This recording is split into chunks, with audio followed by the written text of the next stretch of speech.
Trump जी जो है ना, ये अल्टीमेटली ये डिजास्टर की तरफ लेकर जा रहे हैं। दुनिया में जहां जहां भी कुछ लड़ाइयां हुई हैं, इन्होंने हमेशा दूसरे की चिता पर अपनी रोटी सेकी है। अब इसका टाइम है, दे हैव टू पे बैक।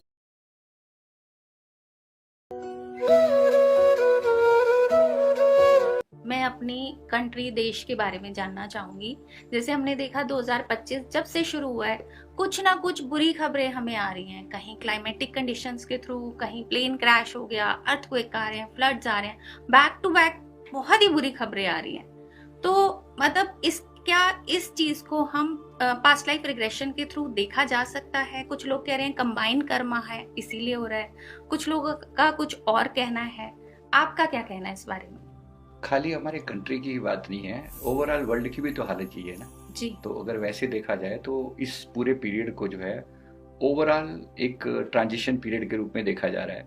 यानी एक मिनी शिफ्ट है, अगर इसको ऐसे कहें ना। अच्छा। जैसे पूरी तरह से युग परिवर्तन वर्ड यूज किया जा रहा है इसको। युग परिवर्तन में ऐसा नहीं है कि भाई अभी कलयुग समाप्त हो जाएगा और सतयुग आ जाएगा, पर यह कि एक मिनी चेंज ओवर है। नॉर्मली ऐसा 5000 ईयर्स में होता है जी। एक बड़ा चेंज होता है, कॉन्शियसनेस का शिफ्ट होता है। अच्छा। तो एक तो वैसा चेंज हो रहा है। आप देखिए 2020 की शुरुआत से ही सभी लोगों ने, पूरे वर्ल्ड ने जो है वो झेला है, कोविड को झेला है। उसके बाद से चीजें सामान्य नहीं रही, सब कुछ सेम नहीं रहा, तो बहुत कुछ बदला है उसके बाद से। तो ये इसमें 2-3 बातें इंक्लूड होती हैं। सबसे पहली चीज तो ये है कि इसमें कॉन्शियसनेस का शिफ्ट कहते हैं। इसका मतलब है कि बहुत से लोगों की स्पिरिचुअल अवेकनिंग यहाँ पर हो रही है जी। तो जहाँ इतना डिजास्टरस टाइम है, वहां पर अवेकनिंग का भी टाइम है।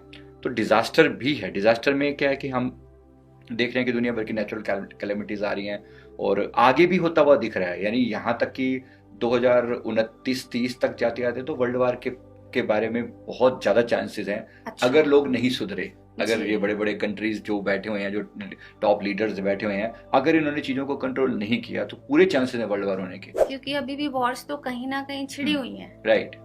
तो ये वर्ल्ड वॉर में कन्वर्ट हो सकता है। बिल्कुल चांसेस हैं। अभी भी देखो ना, पूरा वर्ल्ड जो है 2 गुटों में डिवाइडेड था अभी तक, है ना। एक ये यूएस वाला पार्ट और यूरोपियंस वाला पार्ट था, वर्सेस एशियन करके। अभी ये एक तरीके से जब से ये ट्रम्प ने जो टैरिफ वाला इशू शुरू किया है, ये भी तो एक वॉर ही है ना, इकोनॉमिकल वॉर ही तो है। और ये वॉर भी कहीं ना कहीं बहुत ज्यादा डिजास्टर क्रिएट करने वाली है। ये जो खुद को अपने आप को रिफॉर्मर कहता हुआ घूम रहे हैं ट्रम्प जी जो है ना, ये अल्टीमेटली ये डिजास्टर की तरफ लेकर जा रहे हैं जी। मतलब जितना मुझे दिखाई पड़ता है कि अमेरिका और यूरोप का, ये अगर मैं कलेक्टिव कर्मा कहूँ तो यस, ये कर्मा का पे बैक करने का टाइम भी है। क्योंकि इन्होंने पूरे वर्ल्ड में, दुनिया में जहां जहां भी कुछ लड़ाइयां हुई हैं, इन्होंने हमेशा दूसरे की चिता पर अपनी रोटी सेकी है ना। ये सारी दुनिया इस बात की गवाह है, कोई मैं अकेला नहीं कह रहा हूँ जी। दुनिया में जहां कोई डिजास्टर हुआ है, वहां पर हमेशा यूएस कहीं ना कहीं बीच में रहा ही है।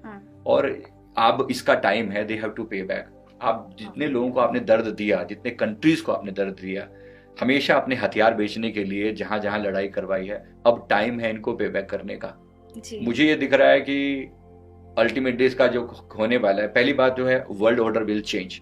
यूएस जो अपने आप को जो नंबर 1 कहता रहा है, it's not going to be there forever, definitely not there. अभी भी तो थोड़े ही दिनों में आप देखना क्वेश्चन मार्क शुरू हो जाएगा कि they are no more number 1। वो टैरिफ के बाद तो इंडिया की तरफ से भी होने लगा है। बिल्कुल होने लगा, राइट। और दूसरी बात ये है कि पूरे वर्ल्ड का जो ओवरऑल जो माइंडसेट शिफ्ट हो रहा है ना, चाइना पर कोई भरोसा करता नहीं, अमेरिका ने कोई ऐसी हरकत करी नहीं किस पर भरोसा किया जा सके। बचा कौन? एकमात्र जो अथॉरिटी बचती है वो इंडिया है।